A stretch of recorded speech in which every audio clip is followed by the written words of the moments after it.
안녕하십니까, 알림이 황희두입니다. 영상 시작에 앞서 구독, 좋아요, 알림 설정 미리 부탁드립니다. 지금 21세기 대한민국에서 진짜 말도 안 되는 일들이 계속해서 벌어지고 있습니다. 양심 선언 안 하면 죽는다. 문재인 대통령 백신 맞힌 간호사에게 저런 협박 문자가 쏟아진다고 하는데요. 코로나 백신 바꿔치기라는 허위 주장이 일베를 비롯해서 여기저기 커뮤니티에서 퍼지고 있습니다. 이에 코로나 백신을 직접 시행한 종로구청 소속 간호사가 일부 단체와 개인 등으로부터 협박을 받고 있다는데요. 협박으로 엄청난 고통을 받고 있다고 합니다. 양심 선언해야 된다. 죽여버리겠다. 제대로 말하지 않으면 가만두지 않겠다. 이게 사람입니까? 그 간호사로서는 개인적으로 대통령의 백신 접종한 게 영광스러운 일인데 저런 협박과 욕설 등을 너무 많이 받아서 힘들어하고 있다고 하죠. 이런 신상이 여기저기 공개되면서 전화와 문자 메시지 등을 통해 협박을 많이 듣고 있어서 언론 노출도 부담스러워하고 있는 상황이라고 합니다. 인간으로서 할 짓이 있고 안 할 짓이 있죠. 대통령이 싫은 거는 그냥 개인적인 감정인데 대통령이 싫어서 그냥 비난을 퍼부은 수준이 아닙니다. 이건 백신을 맞힌 간호사는 도대체 무슨 죄입니까? 저런 식으로 협박하는 사람들을 가만히 냅둬서 되겠습니까? 저는 저런 사람들의 신상이야말로 낱낱이 공개돼야 된다고 생각하는 입장입니다. 이에 네티즌들도 간호사에게 협박한 사람들 전부 잡아들여라. 쟤들 일베놈들 뭔 짓 할지 모른다. 살해 협박으로 전부 구속시키고 최대로 때려라. 본보기가 있어야 정신을 차린다. 저는 이 얘기에 격하게 공감하는데요. 일베하는 사람들 계속해서 음지에서 익명의 뒤에 숨어서 제대로 처벌도 안 받는 걸 아니까 저런 식으로 말도 안 되는 짓을 벌이는 거 아닙니까? 절대로 그냥 둬선 안 되고요. 하나하나 추적해서 위에서 누가 저런 걸 시켰는지 자발적으로 움직인 거라면 그 자발적으로 움직인 사람들 하나하나 다 처벌해야 된다고 생각합니다. 그리고 저런 사람들의 신상이야말로 만천하에 드러나야겠죠. 다음 소식인데요. 단독으로 오늘 새벽에 중마고 만날 윤석열, 문 대통령 강경파에 둘러싸여 있다 이런 얘기를 했다고 하는데요. 최근 이철우 연세대 교수를 만나서 문재인 대통령이 주변에 강경파 인사들에 둘러싸여 있다라고 주장했다고 합니다. 두 번째 외부 활동이라고 하는데 일단 윤석열은 주변에 검찰 카르텔에 둘러싸인 거 아닙니까? 그리고 정치를 배운다고 안철수씨를 찾아갔다며요. 무슨 말이 더 필요합니까? 문재인 대통령이 강경파 인사들에 둘러싸였다고요? 오죽하면 지지자들도 속도 좀 더 내달라고 했는데 그럼에도 불구하고 문재인 대통령의 소신과 원칙을 계속해서 지키고 있어서 오히려 지지자들이 안타까워하는 사람들도 있을 정도입니다. 근데 강경파에 저렇게 둘러싸여 있고 휩싸여 있는 것처럼 그리고 그들에 의해서 끌려다니는 것처럼 저렇게 표현하면 사람들이 납득을 하겠습니까?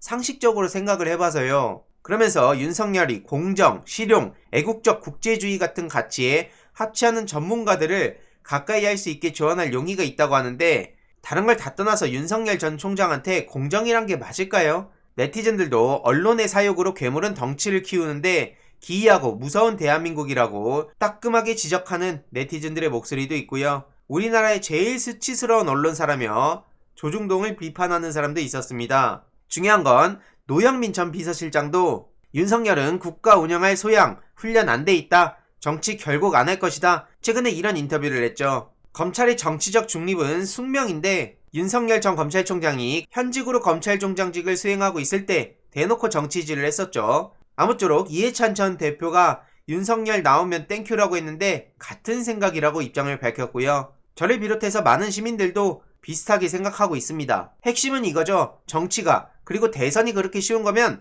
다 대통령 했습니다. 윤석열보다 더 합리적이고 더 능력 있어 보이고 실제로 이룬 업적도 훨씬 더 많은 사람도 대선만 가면 다 떨어졌습니다. 그 이유가 뭐겠습니까? 그냥 지금 일시적으로 저렇게 지지율이 나온다고 대통령이 된다는 게 아닌 거죠. 그래서 윤석열이 결국은 정치를 안 할 거라고 본단 입장을 밝힌 거고요. 현실 정치를 체감하면서 결국 정리하게 될 것이라는 게 노영민 전 실장의 입장입니다. 네티즌들도 아무리 여론조사로 떠들어도 국민의힘은 안 찍는다. 국민의힘을 뽑으면 역사가 얼마나 더 뒤로 후퇴할지 정말 두렵다는 반응도 이어지고 있고요. 이런 와중에 윤사모가 오는 27일에 다 함께 자유당을 창당한다고 하죠. 이런 식으로 상식과 정의가 통하는 대한민국 타령을 하고 있는데 윤석열과는 전혀 맞지 않는 이미지입니다. 애초에 터무니도 없는 거고요. 추가적인 소식들 꾸준히 전해드릴 예정입니다. 그리고 단독으로 어젯밤에 JTBC에서 오세훈 내곡동 땅 셀프 개발 여기에 이어 지금 코이카 특혜까지 또 논란이 터졌습니다. 외교부 산하 한국국제협력단으로부터 규정을 어긴 혜택을 받았던 것으로 지금 드러난 건데요. 오세훈 씨가 연달아 파견될 수 없다는 규정을 어기고 페루에서 르완다 자문단으로 바로 옮긴 사실이 권익위에 신고됐다는 게 드러난 거고요. 오세훈이 부당한 이익을 얻은 것이라며 규정 위반으로 권익위에선 판단했다고 합니다. 특혜 논란이 또 터진 셈인데요. 이에 네티즌들은 본인이 아닌 건 뭐냐 도대체. 다 자기는 몰랐다고 하면 시장은 도대체 어떻게 하냐? 그냥 자기가 몰랐다고 하면 땡이냐? 박형준 씨든 오세훈 씨든 똑같죠? 그냥 나는 몰랐다. 나는 몰랐던 일이고 그러니까 그냥 넘어가라. 지금 이러고 있는 거 아닙니까? 시민들을 무슨 바보로 합니까? 심지어 내곡동 셀프 특혜도 몰랐다고 하죠. 몰랐다고 하더니 증거가 나오니까 또 말을 바꾸고 있습니다. 거짓말이 계속해서 거짓말을 낳는데 뭐라 할 말이 없죠. 그리고 제일 중요한 건 지금 오세훈은 중도인 척 하고 있지만 태극기 집회에서 대놓고 나가갖고 막말을 그냥 퍼부어댄 사람입니다. 보시다시피 문재인 탄핵 국민대회라며 저기에 대놓고 나가서 오죽하면 김태년 당대표 직무대행은 MB 아바타를 넘어 완전 극우 정치인이라고 비판을 했죠. 독재자, 중증 치매환자, 정신나간 대통령, 이게 대통령한테 할 소리입니까? 한마디로 지금 저런 합리적인 보수 이미지는 국민들을 현혹하기 위한 위장일 뿐이라고 지적을 받을 수밖에 없는 거고요. 분열의 정치 누가 하고 있습니까? 오세훈 씨가 지금 제대로 보여주는 거 아닙니까? 심지어 김정은과 악수하지 못해 목을 매는 정신나간 대통령이라고 하는데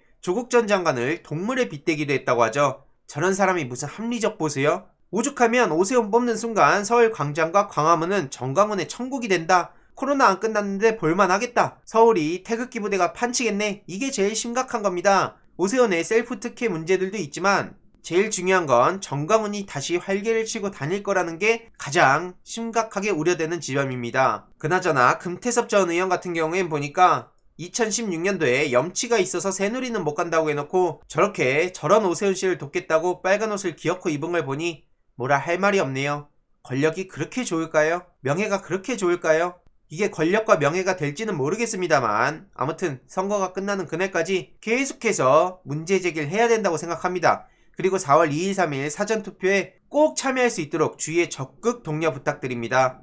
일반 시민들 입장에선 언론이 어떻게 보도하느냐에 따라서 굉장히 흔들립니다. 물론 요즘은 언론이 아니라 온라인 커뮤니티를 통해 여론을 형성해가고 있기에 그거에 대해선 제가 최근에 유튜브 게시글로도 남겼죠. 그 내용은 조만간 영상으로 조금 더 자세히 공유를 드릴 예정인데 어쨌든 보시다시피 조국된 난리치더니 왜 지금 조용하냐? 박형준 딸 의혹에 서울대 총학생회 게시판에 많은 비판이 이어지고 있습니다. 서울대 총학의 선택적 분노에 많은 비판이 쏟아지고 있는 건데요. 박형준, 오세훈 이들에 대해서는 왜 비판을 안 하는지, 스카이대학 학생들은 왜 여기서 침묵하는지, 언론은 왜 또 선택적으로 저렇게 움직이고 있고 이때 이렇게 거리로 나섰던 저런 당당하게 조국 아웃을 외쳤던 사람들이 왜 지금은 침묵하고 있는지 이 또한 많은 비판을 받을 수밖에 없다고 생각합니다. 언론도 언론이지만 각종 커뮤니티가 중요한 이유에 대해선 다음 영상을 통해 조금 더 자세히 공유 드리도록 하겠습니다. 이번 내용도 유익했다면 구독, 좋아요, 알림 설정, 멤버십 가입 정말 큰 힘이 된다는 점 말씀드리고 싶습니다. 이번 내용도 주위에 널리 공유 부탁드립니다.